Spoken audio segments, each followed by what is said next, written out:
This podcast contains subject matter that may be disturbing to some listeners. Listener discretion is advised.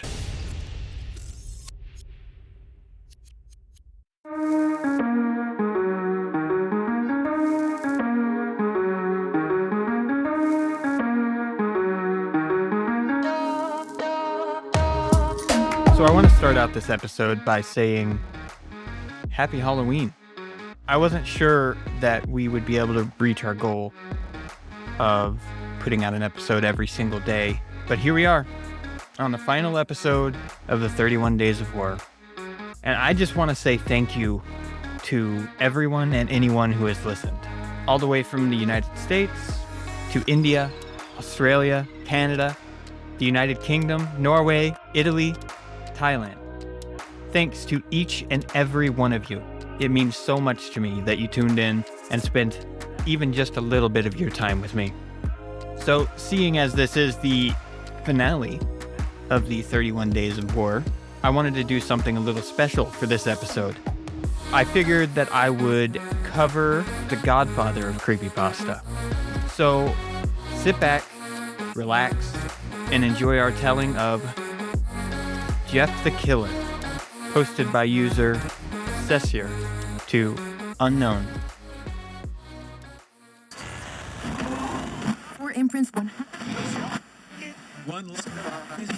It's time to open the door in your mind. Sit back and listen to true horror. But be careful what you allow in. Because it's time to go through the fog.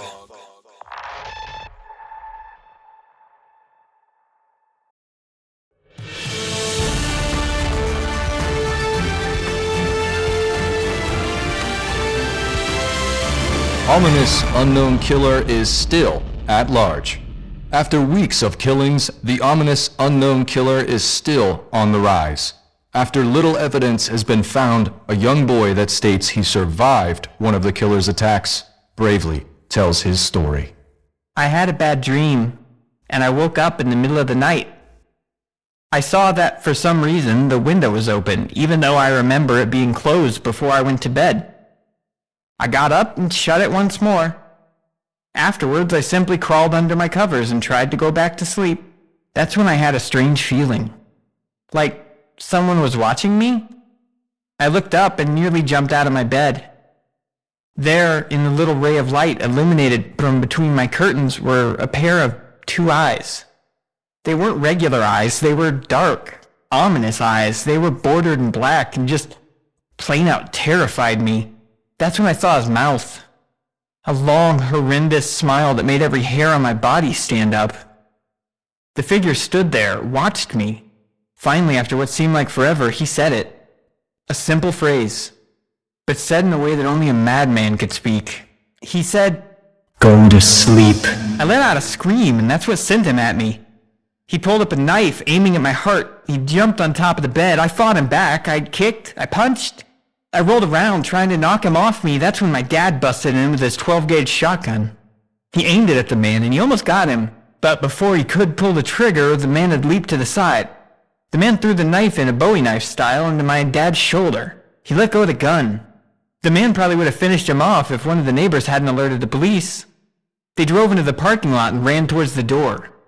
The man turned and ran down the alley. I heard a smash, like glass breaking. As I came out of my room, I saw the window that was pointed towards the back of my house was broken. I looked out it to see him vanish into the distance. I can tell you one thing, I will never forget that face. Those cold, evil eyes and that psychotic smile, they will never leave my head. Police are still on the lookout for this man. If you see anyone that fits the description in this story, please contact your local police department.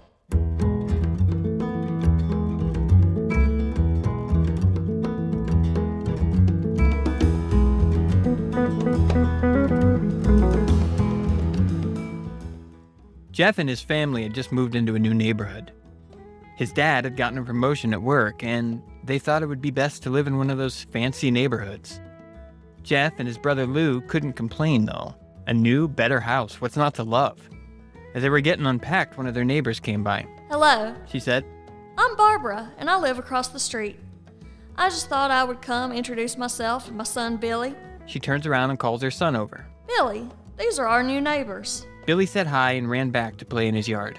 Well, Said Jeff's mom. I'm Margaret, and this is my husband Peter, and these are our two sons, Jeff and Lou. We each introduced ourselves, and then Barbara invites us to her son's birthday. Jeff and his brother were about to object when their mother says that they would love to when Jeff and his family are done packing. Jeff goes up to his mom. Mom, why would you invite us to some kid's party? If you haven't noticed, I'm not some dumb kid, Jeff, says his mother. we just moved here. We should show that we want to spend time with our neighbors. Now we're going to that party, and that's final. Jeff starts to talk, but stops himself, knowing that he can't do anything. Whenever his mom says something, it's final. He walks up to his room and plods down on the bed. He sits there, looking at his ceiling, and suddenly he gets a weird feeling. Not so much a pain, but a weird feeling. He dismisses it as just some random feeling.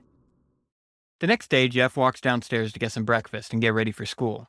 As he sat there eating his breakfast, he once again got that feeling. This time it was stronger. It gave him a slight, tugging pain. But he once again dismissed it. As he and Lou finished breakfast, they walked down to the bus stop. They sat there, waiting for the bus, and then all of a sudden, some kid on a skateboard jumps over them, only inches above their laps. They both jump back in surprise. Hey, what the hell, kid? The kid landed and turned back to them. He kicked his skateboard up and caught it with his hands. The kid seems to be about 12, 1 year younger than Jeff. He wears an Aeropostale shirt and ripped blue jeans. Well. It looks like we've got some new meat. Suddenly, 2 other kids appear. One is super skinny and the other is huge. Since you're new here, I'd like to introduce ourselves. Over there is Keith. Jeff and Lou look over at the skinny kid. He has a dopey face that you'd expect a sidekick to have. And he is Troy. They look over at the fat kid. Talk about a tub of lard.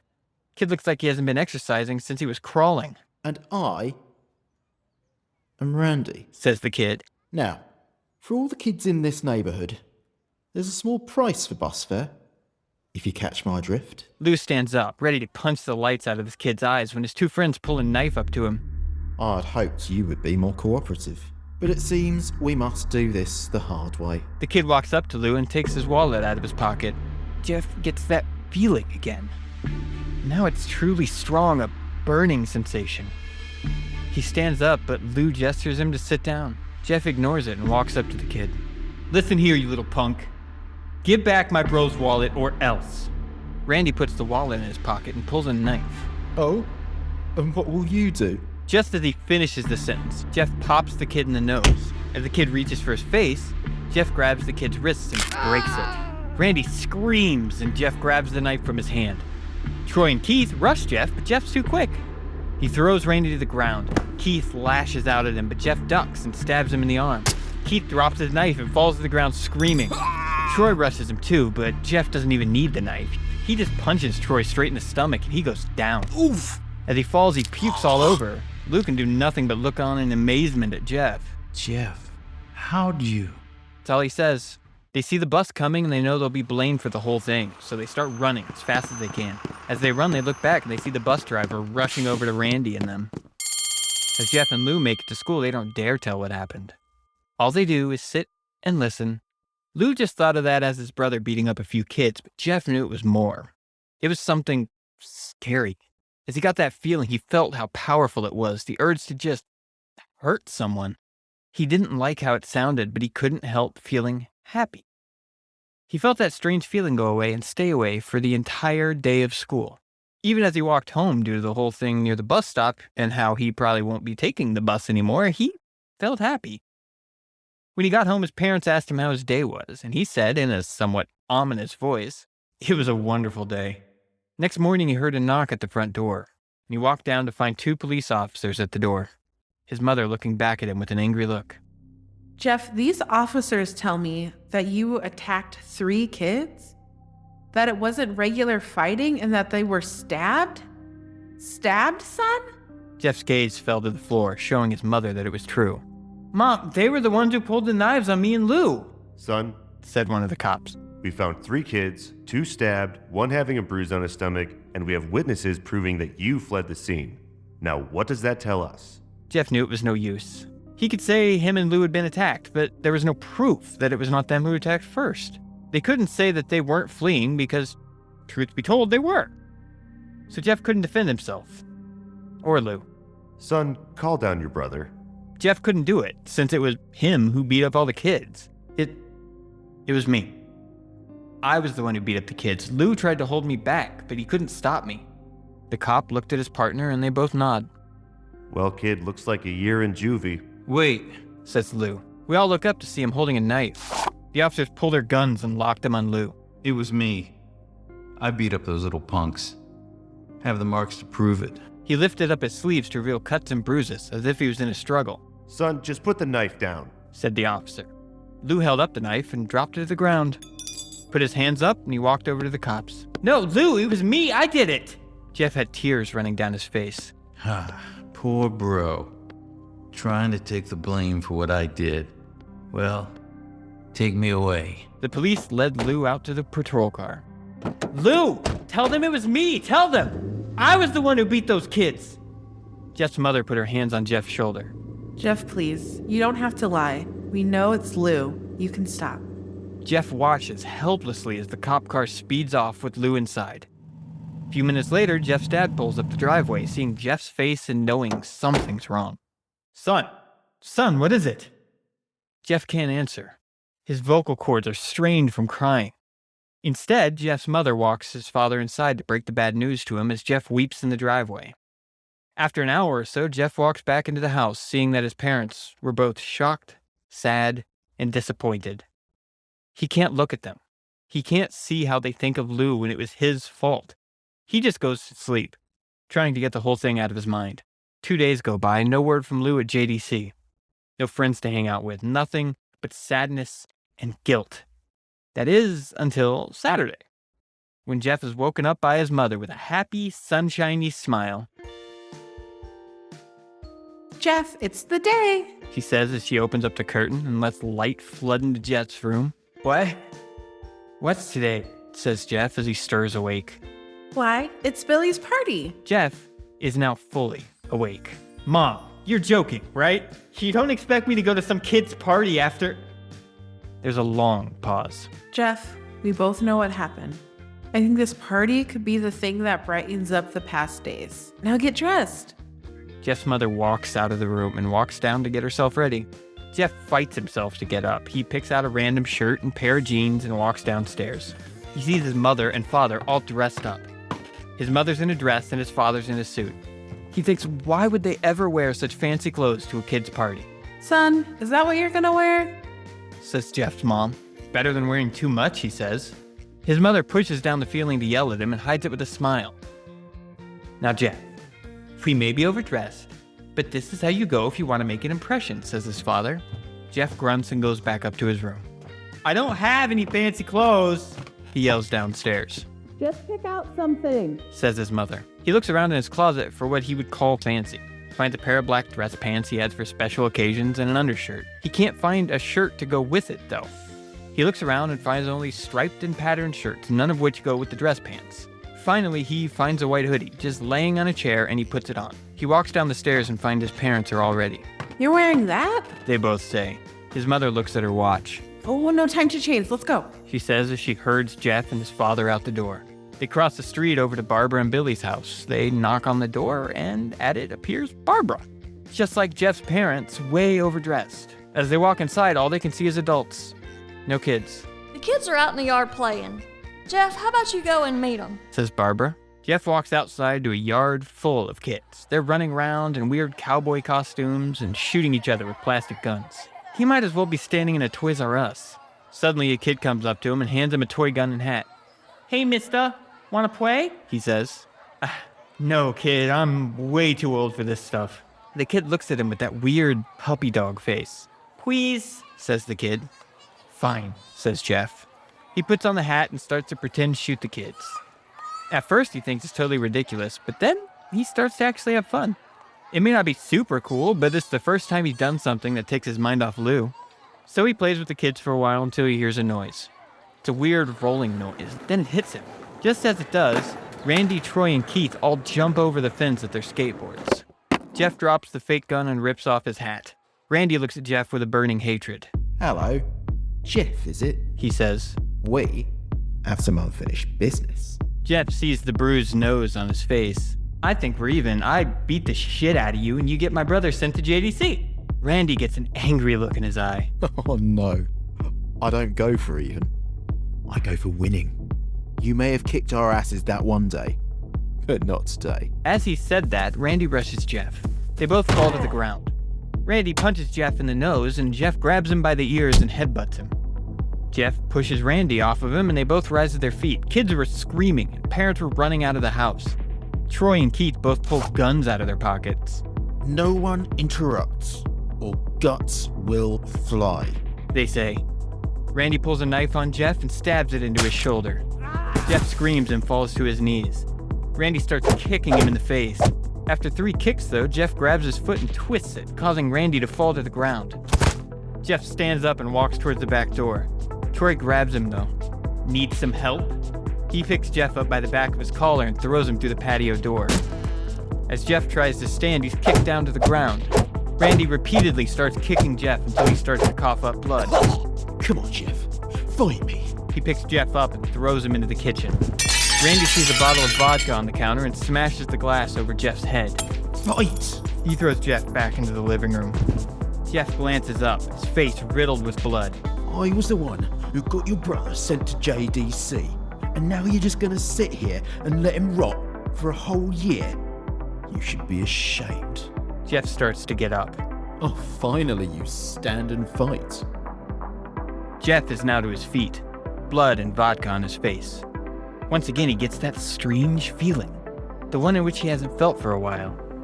Finally, he's up, says Randy as he runs at Jeff. That's when it happens. Something inside of Jeff snaps. His psyche is destroyed. All rational thinking is gone. All he can do is kill. He grabs Randy and pile drives him into the ground, gets on top of him and starts punching him straight in the heart. The punch causes Randy's heart to stop. As Randy gasps for breath, Jeff hammers down on him. Punch after punch, blood gushes from Randy's body until he takes one final breath and dies. Everyone is looking at Jeff now. The parents, the crying kids, even Troy and Keith, although they easily break from their gaze and point their guns at Jeff. Jeff sees the guns trained on him and runs for the stairs. As he runs, Troy and Keith let out fire on him, each shot missing. Jeff runs up the stairs. He hears Troy and Keith follow up behind as they let out their final rounds of bullets. Jeff ducks into the bathroom. He grabs the towel rack and rips it off the wall. Troy and Keith race in, knives ready. Troy swings his knife at Jeff, who backs away and bangs the towel rack into Troy's face. Troy goes down hard. And now all that's left is Keith. He's more agile than Troy and ducks when Jeff swings the towel rack. He dropped the knife and grabs Jeff by the neck. He pushes him into the wall.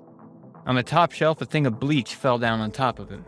It burned both of them and they started to scream. Jeff wiped his eyes as best he could. He pulled back the towel rack and swung it straight into Keith's head. As he lay there bleeding to death, he let out an ominous smile. "What's so funny?" asked Jeff. Keith pulled out a lighter and switched it on.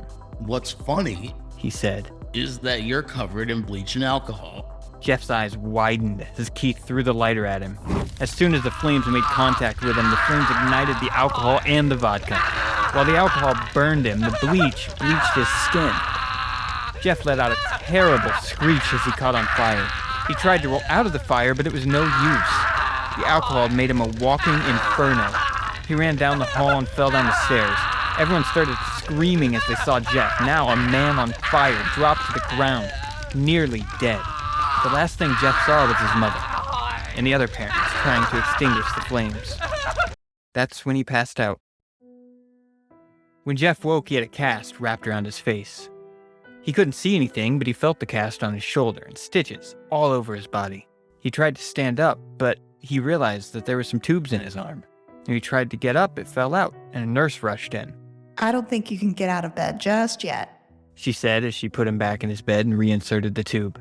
Jeff sat there with no vision, no idea of what his surroundings were. Finally, after hours, he heard his mother. "Honey, are you okay?" she asked. Jeff couldn't answer, though. His face was covered, and he was unable to speak. Oh, honey, I have great news. After all the witnesses told the police that Randy attacked you, he confessed. They decided to let Lou go. This made Jeff almost bolt up, stopping halfway, remembering the tube coming out of his arm. He'll be out by tomorrow, and then you two will be able to be together again. Jeff's mother hugs Jeff and says her goodbyes. The next couple of weeks were those where Jeff was visited by his family. Then came the day where his bandages were to be removed. His family were all there to see it, what he would look like. As the doctors unwrapped the bandages from Jeff's face, everyone was on the edge of their seats. They waited until the last bandage holding the cover over his face was almost removed. Let's hope for the best, said the doctor. He quickly pulls the cloth, letting the rest fall from Jeff's face. Jeff's mother screams at the sight of his face. Lou and Jeff's dad stare awestruck at his face. What happened to my face? Jeff said. He rushed out of bed and ran to the bathroom. He looked in the mirror and saw the cause of the distress. His face. It's horrible. His lips were burnt to a deep shade of red. His face was turned into a pale white color and his hair singed from brown to black. He slowly put his hand to his face. It had a sort of leathery feel to it now. He looked back at his family and then back at the mirror. Jeff, said Lou. It's not that bad. Not that bad, said Jeff. It's perfect. His family were equally surprised. Jeff started laughing uncontrollably. His parents noticed that his left eye and hand were twitching. Jeff, are you okay? Okay? I've never felt more happy. Look at me. This face goes perfectly with me. He couldn't stop laughing. He stroked his face, feeling it, looking at it in the mirror. What caused this? Well, you may recall that when Jeff was fighting Randy, something in his mind, his sanity, snapped. Now he was left as a crazy killing machine. But his parents didn't know. Doctor, said Jeff's mom. Is my son all right? You know, in the head? Oh, yes. This behavior is typical for patients that have taken very large amounts of painkillers. If his behavior doesn't change in a few weeks, bring him back here and we'll give him a psychological test. Oh, thank you, doctor. Jeff's mother went over to Jeff. Jeff, sweetie, it's time to go. Jeff looked away from the mirror. His face still formed into a crazy smile. "'Kay, Mommy!" Ha ha ha! Jeff's mother grabbed him by his shoulder and took him to get his clothes. That's what he came in, said the lady at the desk. Jeff's mother looked down to see the black dress pants and white hoodie her son wore. Now they were clean of blood and stitched together. Jeff's mother led him to his room and made him put his clothes on. Then they left, not knowing that this was their final day of life. Later that night, Jeff's mother woke to a sound coming from the bathroom. It sounded as if someone was crying. She slowly walked over to see what it was. When she looked into the bathroom, she saw a horrendous sight. Jeff had taken a knife and carved a smile into his cheeks. Jeff, what are you doing? Asked his mother. Jeff looked over to his mother. I couldn't keep smiling, Mommy. It hurt after a while. Now I can smile forever. Jeff's mother noticed his eyes, ringed in black. Jeff, your eyes. His eyes were bordered by black, seemingly never closing. I couldn't see my face. I got tired and my eyes started to close. So I burned the eyelids so I could forever see myself. My new face. Jeff's mother slowly started to back away, seeing that her son was going insane. What's wrong, Mommy? Aren't I beautiful? Yes, son. She said. Yes, you are. Let me go get your dad so he can see your face. She ran into the room and shook Jeff's dad from his sleep. Honey, get the gun. She stopped. She saw Jeff in the doorway holding a knife. Mommy, you lied. That's the last thing to hear as Jeff rushes them with the knife, gutting both of them. His brother Lou woke up, startled by some noise. He didn't hear anything else, so he just shut his eyes and tried to go back to sleep. As he was on the border of slumber, he got the strangest feeling that someone was watching him. He looked up. Before, Jeff's hand covered his mouth. He slowly raised the knife, ready to plunge it into Lou. Lou thrashed here and there, trying to escape Jeff's grip. Shh, Jeff said. Just go to sleep. This podcast was recorded by Haptic, M.T. Goins from the Delivery Podcast, George Heffler from the Best Little Whorehouse in Philly, Isaac Ocean from The Bunker, Kay from Fuck My Work Life Podcast, Richard Wilson from Tremorphonic, Kara and Kelly from Drunk Theory, Brad LeBaron from the album Concept Hour, and Cynthia Boer from Couch on the Couch. Edited by Haptic, and produced by Kevin Caravan and Flyover State Park. I want to thank everyone listed for your help. This episode would not have been possible without your help. I especially want to thank you, the listener, for tuning in. You're why we do what we do, and we are endlessly thankful for you supporting us while we pursue this little dream of ours. For more episodes, head over to listen.throughthefogcast.com or follow Haptic on Twitter at fog_cast. To support the show, head to coffee.throughthefogcast.com or simply rate and review on your podcatcher of choice. It really is the simplest way to support independent creators like us. Thank you for tuning in. Through the Fog will return this Wednesday at 5 p.m. CST with an all-new episode. Have a safe Thanksgiving, and talk to you next time.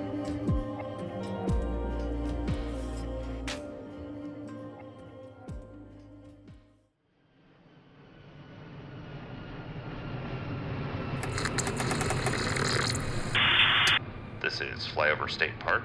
You are clear to land.